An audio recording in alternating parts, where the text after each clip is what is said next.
Sir, ತಮಗೆ ಎಲ್ಲ ಪಕ್ಷಗಳಿಂದನೂ ಸ್ವಾಗತ ಮಾಡಿದೆ, ಎಲ್ಲ ಪಕ್ಷಗಳಿಂದನೂ ತಮಗೆ ಟಿಕೆಟ್ ಕೊಡ್ಬೋದಾಗಿತ್ತು.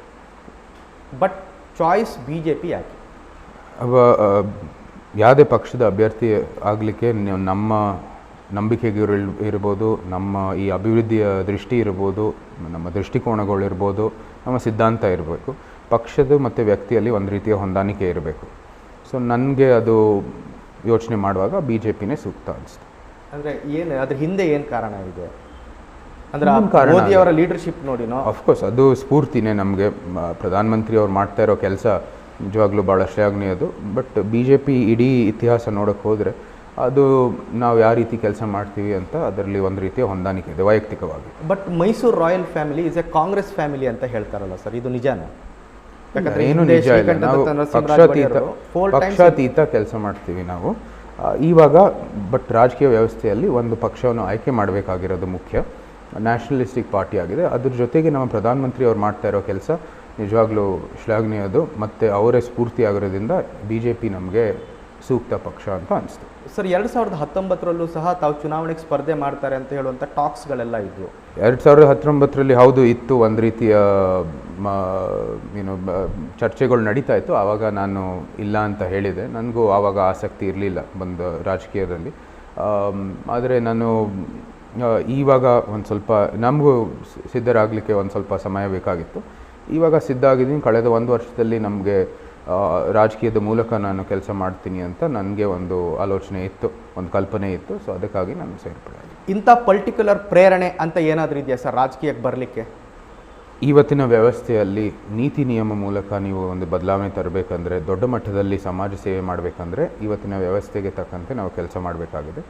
ಇವತ್ತಿನ ವ್ಯವಸ್ಥೆ ಪ್ರಜಾಪ್ರಭುತ್ವ, ಅದರಲ್ಲಿ ಅಧಿಕಾರ ಬರಬೇಕಂದ್ರೆ ಅದು ರಾಜಕೀಯ ಮೂಲಕ ನಮಗೆ ಜನರ ಪ್ರತಿನಿಧಿಯಾಗಿ ಕೆಲಸ ಮಾಡಬೇಕಾಗಿದೆ. ಓಕೆ ಸರ್, ಮೈಸೂರಿನಲ್ಲಿ ಈಗ ನಾನೀಗ ಹಿಂದೆ ಹಲವಾರು ಉದಾಹರಣೆಗಳನ್ನೆಲ್ಲ ಹೇಳಿದೆ, ರಾಜ ಪರಂಪರೆಯವರು ಏನೆಲ್ಲ ಮಾಡಿದ್ದಾರೆ ನಾಡಿನ ಜನರಿಗೆ ಅಂತ. ಇದನ್ನು ಮುಂದಿನ ತಲೆಮಾರಿಗೆ ತೆಗೆದುಕೊಂಡು ಹೋಗಲಿಕ್ಕೆ ತಮ್ಮ ಏನು ಆ್ಯಕ್ಷನ್ ಪ್ಲ್ಯಾನ್ಸ್ಗಳಿದ್ದಾವೆ ಸರ್? ಮೈಸೂರು ಅರಸರು ಮಾಡಿರೋ ಕೆಲಸ ಅಂದಿನ ಕಾಲಕ್ಕೆ, ಅಂದಿನ ರಾಜ್ಯಕ್ಕೆ ಒಳ್ಳೆಯದಾಗಲಿಕ್ಕೆ ಅದು ಮಾಡಿರೋ ಕೆಲಸ. ಇವತ್ತು ನಮ್ಮ ದೇಶಕ್ಕಾಗಿ ಮತ್ತು ನಮ್ಮ ಮೈಸೂರು ಕೊಡಗು ಕಾನ್ಸ್ಟಿಟ್ಯೂನ್ಸಿಗಾಗಿ ನಾವು ಕೆಲಸ ಮಾಡಬೇಕಾಗಿದೆ. ಭಾಳಷ್ಟು ಅವಕಾಶಗಳಿದೆ ಈ ಭಾಗದಲ್ಲಿ. ನಾನು ಪ್ರಧಾನಮಂತ್ರಿ ಅವರು ಮಾಡ್ತಾ ಇರುವ ಕೆಲಸ ಇಡೀ ಬ್ರ್ಯಾಂಡ್ ಇಂಡಿಯಾಗೋಸ್ಕರ, ನಮ್ಮ ಸಮಾಜದ ಪರಿಸ್ಥಿತಿ ಉತ್ತಮಗೊಳಿಸುವುದಕ್ಕಾಗಿ ಮತ್ತು ಭಾರತೀಯ ಪರಂಪರೆ ರಕ್ಷಣೆಗಾಗಿ, ಅದಕ್ಕಾಗಿ ಒಂದು ಸೇತುವೆಯಾಗಿ ಇಲ್ಲಿ ಕೆಲಸ ಮಾಡ್ತೀವಿ. ಅಭಿವೃದ್ಧಿಯ ನಿಟ್ಟಿನಲ್ಲಿ ಅವರು ಭಾಳಷ್ಟು ಯೋಜನೆಗಳನ್ನು ಜಾರಿ ಮಾಡಿದ್ದಾರೆ. ಅದೆಲ್ಲನೂ ಒಂದು ಸೇತುವೆಯಾಗಿ ಇಲ್ಲಿ ಕೆಲಸ ಮಾಡ್ತೀವಿ. ಮೈಸೂರು ಮತ್ತು ಕೊಡಗು ಭಾಗಕ್ಕೆ ಸ್ಪೆಸಿಫಿಕ್ ಆಗಿ ಮಾತಾಡಬೇಕಂದ್ರೆ, ಮೊದಲನೇದು ನಮ್ಮ ಕೃಷಿ ಕ್ಷೇತ್ರದಲ್ಲಿ ಭಾಳ ದೊಡ್ಡ ಅವಲಂಬನೆ ಇದೆ. ಮೈಸೂರಲ್ಲಿ ನಾವು ರೈಸ್ ಇರ್ಬೋದು, ರಾಗಿ ಇರ್ಬೋದು, ಅನೇಕ ಬೆಳೆಗಳನ್ನು ಬೆಳೀತಾರೆ ಇಲ್ಲಿ.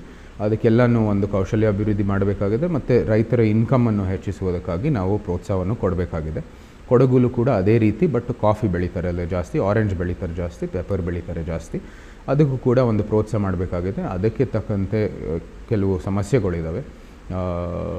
ಅಲ್ಲಿ ಮ್ಯಾನ್ ಆ್ಯನಿಮಲ್ ಕಾನ್ಫ್ಲಿಕ್ಟ್, ವನ್ಯಜೀವಿ ಮಾನವ ಸಂಘರ್ಷ ಹೆಚ್ಚಾಗಿದೆ. ಅದನ್ನು ಪರಿಹರಿಸೋದ್ರಲ್ಲಿ ನಮಗೆ ಭಾಳಷ್ಟು ಅನುಭವ ಇದೆ. ಯಾಕಂದರೆ ನಾವು ಬೇಟೆಗೆ ಹೋಗ್ತಾ ಇದ್ರಂತೆ ಅದಿರ್ಬೋದು. ಬಟ್ ಅದರಲ್ಲಿ ಇವತ್ತಿನ ವನ್ಯಜೀವಿ ಸಂರಕ್ಷಣೆಯಲ್ಲಿ ವನ್ಯಜೀವಿ ಮಾನವ ಸಂಘರ್ಷ ಅದನ್ನು ಪರಿಹರಿಸೋದು ಪ್ರಥಮ ಕರ್ತವ್ಯ ಆಗಿದೆ.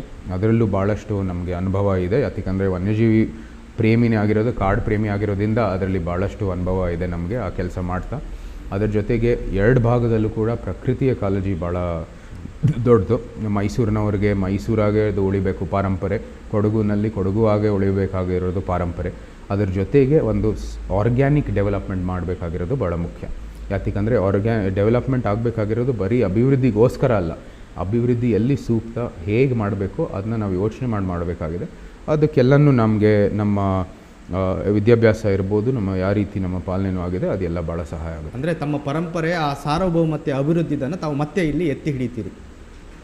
ಒಂದು ಅರ್ಥದಲ್ಲಿ ಅದು ನಿಜ. ಆದರೆ ಇವತ್ತಿನ ವ್ಯವಸ್ಥೆಯಲ್ಲಿ ಇವತ್ತಿನ ನಾಯಕರೊಂದಿಗೆ, ಇವತ್ತಿನ ಹಿರಿಯರೊಂದಿಗೆ, ಅವರ ಸಲಹೆಯೊಂದಿಗೆ ಮಾಡ್ತೀವಿ. ನ್ಯೂಸ್ ಫಸ್ಟ್, ನಿರ್ಭೀತಿಯಿಂದ ನಿಮ್ಮ ಪರವಾಗಿ.